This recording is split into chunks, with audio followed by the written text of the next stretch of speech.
మన భారతదేశంలో ఒక అమ్మాయికి అయితే స్వేచ్ఛ లేకుండా పోతుంది. చిన్న పిల్లల నుంచి పెద్ద వాళ్ళకు, ముసలి వాళ్ళ వరకు కన్న కూతుర్లను కూడా చంపేసే రోజులు వచ్చినాయి. సో ఈ ఇన్సిడెంట్ అయితే ఢిల్లీలో జరిగింది. ఈ అమ్మాయి అయితే జాబ్ కంప్లీట్ చేసుకొని నైట్ డ్యూటీ చేసుకొని అయితే బస్ కోసం అయితే వెయిట్ చేస్తుంది. బస్ కోసం వెయిట్ చేసిన సమయంలో ఒక కండక్టర్ డ్రైవరు రాయల్ లగ్జరీ బస్సులో అయితే వచ్చారనమాట. వచ్చి ఈ అమ్మాయిని అయితే బస్సులోకి లాక్కెళ్ళి ఒక 7 కిలోమీటర్లు తీసుకెళ్ళి ఈ అమ్మాయిని అతి దారుణంగా రేప్ చేశారు.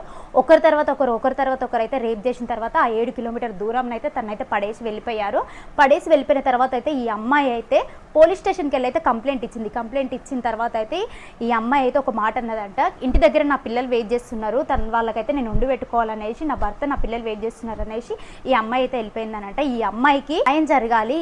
వీళ్ళకి ఏముంది, గవర్నమెంట్ తీసుకెళ్లి జైలు వేసి పందిలు మేపిన తర్వాత అయితే వీళ్ళనైతే రిలీజ్ చేసేస్తారు. బెయిల్ పైన అయితే ఎలాంటి శిక్ష అయితే ఇయ్యరు. వీళ్ళు ఇలాంటి వాళ్ళకైతే ప్రతి ఒక్కరికి, రేప్ చేసే వాళ్ళ ప్రతి ఒక్క వేసిన కొడుకులకైతే ప్రతి ఒక్కరికి శిక్ష పడేయాలి, ఉరి శిక్ష పడాలి.